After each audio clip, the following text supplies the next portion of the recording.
Phylum Porifera. Animal kingdom में first phylum is Porifera.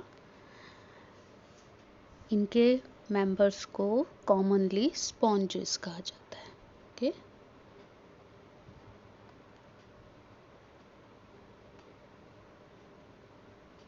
Common name है sponges. इनका habitat कहाँ मिलते हैं? ये मैरीन वाटर में, यानी कि समुंदर में, खारे पानी में। एसिमेट्रिकल मोस्टली, इनकी शेप कैसी है? एसिमेट्रिकल है। लेवल ऑफ ऑर्गेनाइजेशन कैसा है? सेलुलर लेवल, मतलब उसमें टिश्यूज भी नहीं बने हैं, सेल्स इकट्ठे हैं केवल। ठीक है, उसी से बॉडी की शेप आई है। अभी क्योंकि पानी में रहते हैं, टिश्यूज नहीं है तो इसका मतलब आगे ऑर्गन या सिस्टम तो बिल्कुल भी नहीं है। तो ये अपना सरवाइव कैसे करते हैं? इन्हें ऑक्सीजन, न्यूट्रिशन सब कैसे मिलता है? पानी से। पानी इनकी बॉडी में एंटर करता है। इनकी बॉडी बनी हुई है पोर्स से, बॉडी में छेद ही छेद है, इसीलिए इनका नाम है पोरीफेरा। पोरी मतलब पोर्स, छेद। ठीक है, ये इनकी बॉडी इस तरीके से कैनाल की शेप में है, ट्यूब लाइक स्ट्रक्चर की शेप में। ऊपर एक मुंह जैसा स्ट्रक्चर है, बाकी यहाँ साइड वाली बॉडी में पूरे में छेद ही छेद हैं। ठीक, इन छेद से पानी एंटर गया, बीच में जो कैविटी है वहाँ पर, और वहाँ से बाहर ऊपर से निकल जाता है। ठीक है, ये जो पोर्स हैं, छोटे छोटे माइन्यूट मतलब छोटे छोटे पोर्स, उनका नाम होता है ओस्टियम। सबको प्लूरल बोलते हैं ओस्टिया। ठीक है, और बीच में सेंट्रल कैविटी जो खाली जगह है वो है स्पॉन्जोसील। तो पानी ओस्टिया से गया स्पॉन्जोसील, और स्पॉन्जोसील से फिर बाहर आएगा किसके थ्रू? ऑस्क्यूलम में। ऑस्क्यूलम क्या है? ये ऊपर वाला पार्ट। ठीक है, this pathway of water transport is helpful in food gathering. ये जो पानी की मूवमेंट चलती रहती है सारा दिन, इसी में से ये अपना फूड ले लेते हैं। इसी से रेस्पिरेशन के लिए एक्सचेंज, ऑक्सीजन और कार्बन डाइऑक्साइड का एक्सचेंज भी हो जाता है। और जो इनका वेस्ट होता है वो भी ये इसी के द्वारा निकालते हैं। ठीक है, कोएनोसाइट्स, ये सेल्स का नाम है, नॉर्मली बोल देते हैं कॉलर सेल्स, जो स्पॉन्जोसील एंड कैनाल की किनारी पे लगे होते हैं। तो ये जो इंटरनल लेयर बनाई, ये किससे बनी है? कोएनोसाइट से।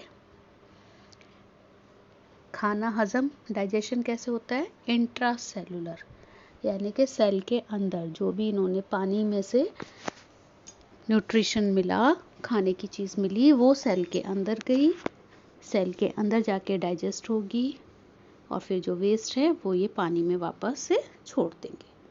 तो इंट्रासेल्युलर डाइजेशन है। बॉडी में ऐसा कोई स्केलेटन सिस्टम नहीं है, कोई हड्डियां नहीं हैं, बट उसके लिए कुछ सख्त कुछ चीज़ें जो इसको होल्ड करती हैं बॉडी को, उसको बोलते हैं स्पिक्यूल्स या स्पॉन्जिन फाइबर्स। इन ऑर्गेनिज्म के अंदर मेल और फीमेल ऑर्गन्स सेपरेट नहीं होते, मतलब अलग अलग में नहीं है। एक ही ऑर्गेनिज्म के अंदर दोनों मेल ऑर्गन भी प्रेजेंट है और फीमेल ऑर्गन भी प्रेजेंट है, यानी ये हर्माफ्रोडाइट है। हर्माफ्रोडाइट ऑर्गेनिज्म मतलब वो ऑर्गेनिज्म जिसकी बॉडी में मेल सेक्स ऑर्गन भी प्रेजेंट है और फीमेल सेक्स ऑर्गन भी प्रेजेंट है। ठीक है, तो मेल गैमीट्स भी प्रोड्यूस करेगा वो, और फीमेल गैमीट्स भी प्रोड्यूस करेगा। मेल गैमीट्स स्पर्म्स और फीमेल गैमीट्स को कहते हैं एग्स। ठीक है, they are produced by the same individual. अब सेम इंडिविजुअल ने प्रोड्यूस करे, बॉडी के अंदर हैं, वहीं पर फर्टिलाइजेशन हो जाएगा, यानी फर्टिलाइजेशन इज इंटरनल। फर्टिलाइजेशन होने के बाद जाइगोट और नया ऑर्गेनिज्म डायरेक्ट नहीं बनता, इनडायरेक्ट डेवलपमेंट है। ठीक है, डेवलपमेंट इनडायरेक्ट का मतलब एग से लार्वा, प्यूपा जैसे थे ना, उस टाइप की स्टेज, मतलब डायरेक्ट ऑर्गेनिज्म नहीं बनेगा। पहले फर्टिलाइजेशन के बाद लार्वल स्टेज आती है, लार्वल स्टेज के बाद वो एडल्ट स्टेज में डेवलप होगा। ठीक है, ये तो हो गया सेक्सुअल रिप्रोडक्शन का। एसेक्सुअली भी ये रिप्रोड्यूस करते हैं, स्पॉन्जेस रिप्रोड्यूस एसेक्सुअली, और वो कौन सा तरीका है, फ्रेगमेंटेशन। ठीक है, बॉडी का कोई पार्ट टूट के अलग हो गया तो वो ग्रो कर लेगा, एक ऑर्गेनिज्म के फॉर्म में डेवलप हो जाएगा। क्लियर? ये हैं स्पॉन्जेस, ये अलग अलग स्पॉन्जेस की स्पीशीज़ आपको दिखाई हुई हैं, नाम याद कर लीजिए। नॉर्मली स्पॉन्ज बोलते हैं, है ना, पर इनके जो नाम और साइंटिफिक नेम है अंडरलाइन ज़रूर करेंगे जब भी आप लिखते हैं। ठीक है, साइकोन, यूस्पोंजिया, स्पॉन्जिला, ठीक, लर्न कर लीजिए। ठीक है, अब ज़्यादातर हमने कहा था ये मैरीन वाटर में, खारे पानी में, समुद्र में मिलती हैं, लेकिन फ्रेश वाटर में भी, नदी वाले पानी में, मीठे पानी में भी मिल रही है। उसका एग्जाम्पल अगर पूछें तो याद रखो स्पॉन्जिला। ठीक है, ये फ्रेश वाटर में मिलता है। नेक्स्ट फाइलम है सीलंट्रेटा, या इसको निडेरिया भी कहते हैं। ठीक है, सीलंट्रेटा या निडेरिया, ये एक्वेटिक हैं, पानी में मैरीन होते हैं। ठीक है, ये दो टाइप के हो सकते हैं, सेसाइल यानी कि ज़मीन से जुड़े हुए, एक जगह रुके हुए रहते हैं, या फ्री स्विमिंग, पानी में तैरते हुए दिखाई देते हैं। तो इनकी दो वैरायटीज़ होती हैं, सेसाइल या फ्री स्विमिंग। ठीक है, सिमेट्री इनकी है रेडियल। ओके, सीलंट्रेटा का जो नाम है निडेरियन, ये कहाँ से आया है, इट इज़ डिराइव्ड फ्रॉम निडोप्लास्ट या निडोसाइट्स। ठीक है, इनके टेंटेकल्स, ये लंबे लंबे जो दिखाई देते हैं इन्हें क्या बोलते हैं, टेंटेकल्स। टेंटेकल्स के ऊपर कुछ सेल्स होते हैं जिन्हें निडोप्लास्ट या निडोसाइट्स कहा जाता है, और क्योंकि इनकी बॉडी में निडोप्लास्ट प्रेजेंट हैं इसीलिए इनको निडेरियंस कहा जाता है। ठीक है, इनका काम क्या है, निडोप्लास्ट आर यूज्ड फॉर एंकरेज, किसी चीज़ को पकड़ना हो, तैरते तैरते किनको पत्थर को पकड़ना है तो उस काम के लिए, डिफेंस के लिए, अपना बचाव करना है, कोई इन पे अटैक कर रहा है, कोई दूसरा ऑर्गेनिज्म, उससे बचने की कोशिश करना है, कैप्चर ऑफ प्रे, अपना शिकार पकड़ने के लिए, खाने के लिए इनको किसी चीज़ को, जानवर को शिकार, मछली पकड़नी है, कुछ भी, तो उसकी कैप्चरिंग के लिए भी। ठीक है, इनके लेवल ऑफ ऑर्गेनाइजेशन कैसी है, टिश्यू लेवल ऑफ ऑर्गेनाइजेशन है, टिश्यू बन गए इनके अंदर। अब टिश्यूज़ बन गए तो जर्म लेयर्स भी बनी, तो कितनी जर्म लेयर्स वाला सिस्टम है इनका, डिप्लोब्लास्टिक। ठीक है, इनकी बॉडी में भी एक सेंट्रल कैविटी होती है जिसे हम गैस्ट्रोवेस्कुलर कैविटी कहते हैं, जिसमें ऊपर एक ओपनिंग होती है, या उसको माउथ कह लीजिए। ठीक है, digestion is extracellular, cell के अंदर डाइजेशन नहीं है, सेल के बाहर ही डाइजेशन होगी, और इंट्रा सेलुलर, कुछ में इंट्रा सेलुलर भी डाइजेशन होती है।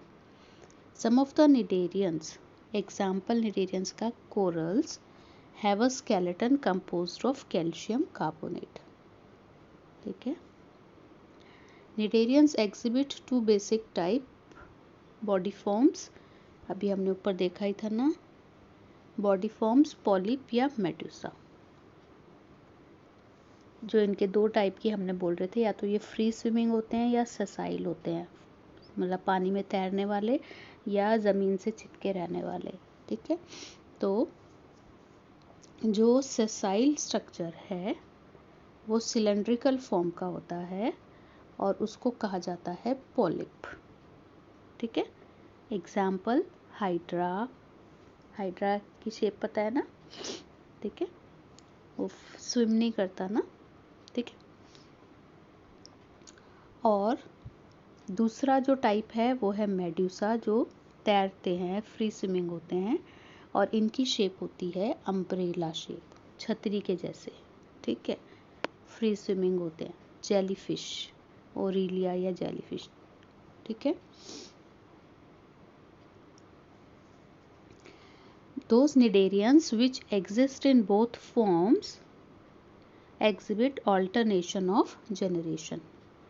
कुछ निडेरियंस ऐसे भी हैं जिनके अंदर दोनों फॉर्म्स पाई जाती हैं, यानी उनकी लाइफ साइकिल का कुछ टाइम वो पॉलिप फॉर्म में रहते हैं और फिर कन्वर्ट हो जाते हैं मेडूसा फॉर्म में, ठीक है। तो ऑल्टरनेशन ऑफ जनरेशन इनमें पाया जाता है, इस प्रोसेस को बोलते हैं मेटाजेनेसिस, ठीक है। पॉलिप से मेडूसा बनेगा एसेक्सुअली और फिर मेडूसा से पॉलिप बनेगा सेक्सुअली। जैसे प्लांट्स में था ना, गैमेटोफाइट से स्पोरोफाइट, स्पोरोफाइट से गैमेटोफाइट, ठीक। सेम यहाँ पर पॉलिप से मेडूसा, मेडूसा से वापस पॉलिप। तो एक बार सेक्सुअली हो रहा है काम और एक बार एसेक्सुअली हो रहा है, ठीक है। ये इनके नीचे आपको एग्जाम्पल्स दिए हुए हैं, नाम, साइंटिफिक नेम भी दिया है और ब्रैकेट में कॉमन नेम भी दिया है, तो लर्न कर लीजिएगा अच्छे से, ठीक है। एक बार इसकी पिक्चर देख लेते हैं। ये देखो, ये अम्ब्रेला लाइक है, यानी ये क्या है, मेडूसा वाला, स्विमिंग वाला, और ये सेसाइल वाला, ठीक है, जो रुका रहता है। ये इस तरीके से इनकी शेप। ये क्या है, इसके टेंटिकल्स, ठीक है। ये बीच में बॉडी कैविटी है जहाँ पर डाइजेशन होगा, ऐसे ये यहाँ पर इसकी कैविटी है, ये इसके टेंटिकल्स हैं, ठीक है। और टेंटिकल्स के ऊपर हमने बताया था क्या प्रेजेंट होते हैं, जिससे इनका नाम पड़ा था, क्या था, निडोब्लास्ट या निडोसाइट्स, ठीक है। ये देखो, ये एक पिक्चर दिखाई है एक निडोब्लास्ट का, निडोब्लास्ट है, उसके अंदर ये कैप्सूल है जिसके अंदर इनके अपनी सेफ्टी के लिए कुछ केमिकल प्रेजेंट होता है, टॉक्सिक, कि अगर इन पे कोई अटैक कर रहा है तो ये कैप्सूल बर्स्ट करके उसके ऊपर वो केमिकल, दूसरे ऑर्गेनिज्म पे केमिकल रिलीज करते हैं, अपनी जान बचाते हैं, ओके। चलिए, थर्ड फाइलम है टेनोफोरा, ठीक है। टेनोफोरा का कॉमन नेम है सी वॉलनट्स या कॉम्ब जेलीज। ये मैरीन है, एक्सक्लूसिवली मैरीन, यानी कि समुंदर में ही मिलेंगे। सिमेट्री कैसी है इनकी, radial, they are diploblastic, tissue level of organisation है, ठीक है। स्पेशल फीचर जो इनका नाम रखा है कॉम्ब जेलीज, तो इनके स्ट्रक्चर में बाहर हमें कॉम्ब जैसा, कॉम्ब क्या होता है, बाल कॉम्ब करने का होता है ना कॉम्ब, उसके जैसा स्ट्रक्चर नज़र आता है। तो इनकी बॉडी में 8 एक्सटर्नल रोज होते हैं सीलिया की, comb plates which help in locomotion, जो मूवमेंट में हेल्प करते हैं, ठीक है। ये कहाँ पर है इसमें, ये जो ग्रीन कलर का दिखाया है, ठीक है, कॉम्ब प्लेट्स बोलते हैं इनको। Digestion is both extracellular and intracellular, digestion cell के बाहर भी हो सकती है, सेल के अंदर भी हो सकती है। एक इनका स्पेशल प्रॉपर्टी है बायोल्यूमिनेसेंस। बायोल्यूमिनेसेंस की definition, bioluminescence is the property of a living organism to emit light, ठीक है। बायोल्यूमिनेसेंस the property of a living organism to emit light, okay. ये फीचर इन्हीं का है, ठीक है। इनके अंदर से लाइट चमकती है, जैसे जुगनू जुगनू होते हैं ना, ऐसे ऐसे इनके अंदर भी लाइट चमकती है, ठीक है। अच्छा, इनमें सेक्सेस यानी मेल और female part, they are not separate, अलग अलग नहीं है, एक ही बॉडी में दोनों, यानी ये भी हर्माफ्रोडाइट हैं। Reproduction only by sexual means, asexual reproduction नहीं है, सिर्फ सेक्सुअल रिप्रोडक्शन है। फर्टिलाइजेशन इज एक्सटर्नल, यानी मेल गैमीट और फीमेल गैमीट, स्पर्म और एग जो बना, ये अपनी बॉडी से बाहर रिलीज करते हैं, बाहर फर्टिलाइजेशन होती है। डेवलपमेंट इज इनडायरेक्ट, यानी इनमें भी लार्वल स्टेज है। जाइगोट से ऑर्गेनिज्म बनेगा पहले लार्वा, उसके बाद वो कन्वर्ट होगा, मैच्योर स्टेज में आएगा। इनके एग्जाम्पल प्लूरोब्रेकिया एंड टेनोप्लाना। ठीक है, चलिए नेक्स्ट फाइलम प्लेटीहेल्मिन्स। इनको फ्लैट वॉर्म्स भी कहते हैं। क्यों? क्योंकि इनकी बॉडी फ्लैट चपटी होती है, डोर्सोवेंट्रली फ्लैटन। डोर्सोवेंट्रल याद है ना, dorsal side ventral side, dorsoventrally flatten body है। These are mostly endoparasites. Parasite कौन होता है? वो ऑर्गेनिज्म जो किसी दूसरे ऑर्गेनिज्म की बॉडी पे रहता है, पे डिपेंडेंट है खाने के लिए। ठीक है, अगर बॉडी के अंदर घुस के रहते हैं तो उन्हें बोलते हैं एंडोपैरासाइट, और बॉडी के ऊपर एक्सटर्नल बाहर बाहर रहते हैं तो एक्टोपैरासाइट। तो दे आर, ये कौन है? एंडोपैरासाइट, यानी कि ये बॉडी के अंदर किसी दूसरे ऑर्गेनिज्म के बॉडी के अंदर रहते हैं। वो ऑर्गेनिज्म कोई एनिमल कोई भी हो सकता है, इंक्लूडिंग ह्यूमन बींग्स। हमारी बॉडी के अंदर भी पेट में कीड़े, बोलते हैं ना किसी के पेट में कीड़े हो गए, तो बॉडी के अंदर कीड़े रहते हैं, तुम जो खाना खाओ वो खाना आराम से खा के बढ़ते रहते हैं, तो एंडोपैरासाइट। ठीक है, they are bilaterally symmetrical, triploblastic, acoelomate, organ level of organisation. ठीक है, इनके बॉडी पे हुक्स एंड सकर्स, छोटे छोटे हुक लाइक स्ट्रक्चर, और सकर मतलब जो चूस सके, ऐसे स्ट्रक्चर प्रेजेंट होते हैं। क्यों? हुक्स क्या कर रहे हैं? जिस भी ऑर्गेनिज्म में अंदर ये जा रहे हैं, एक जगह रुकने के लिए अटकने का काम करेंगे। सकर्स न्यूट्रिशन एब्जॉर्ब करने का काम करेंगे। ठीक है, इनमें कुछ स्पेशल सेल्स भी होते हैं जिन्हें कहते हैं फ्लेम सेल्स, जो इनकी बॉडी का वाटर और मिनरल्स, टेम्परेचर ये मेंटेन करता है। ऑस्मो रेगुलेशन एंड एक्सक्रीशन के लिए क्या है इनके पास? Flame cells. ठीक है, sexes are not separate, male और फीमेल सेपरेट नहीं हैं, यानी ये भी हर्माफ्रोडाइट हैं। फर्टिलाइजेशन इज इंटरनल, डेवलपमेंट में मैनी लार्वा स्टेजेस, यानी एक लार्वा बना, उसके बाद वो थोड़ी ग्रोथ करके second stage of larva, third stage of larva, ऐसे कई सारी इसमें लार्वल स्टेजेस पाई जाती हैं। Example planaria. ठीक है रीजेनरेशन कैपेसिटी। रीजेनरेशन मतलब अगर वो कट गया, उसकी बॉडी बीच में से कट गई, तो वो फिर से दोनों अपनी बॉडी को ग्रो कर सकता है, यानी एसेक्सुअल रिप्रोडक्शन की कैपेसिटी। कुछ में, सब में नहीं, एक एग्जाम्पल बता दिया प्लेनेरिया में। और एग्जाम्पल है इसके टेनिया एंड फैसियोल का। टेपवर्म नॉर्मली कह जाते हैं। टेपवर्म क्यों कहते हैं? टेप के जैसा, इंच टेप देखा है ना आपने, मेजरमेंट के लिए जो होता है, ये देखो। ठीक है, ये टेपवर्म है, ये वाला है टेपवर्म, और ये दूसरे वाले को बोलते हैं लिवर फ्लूक। ठीक है,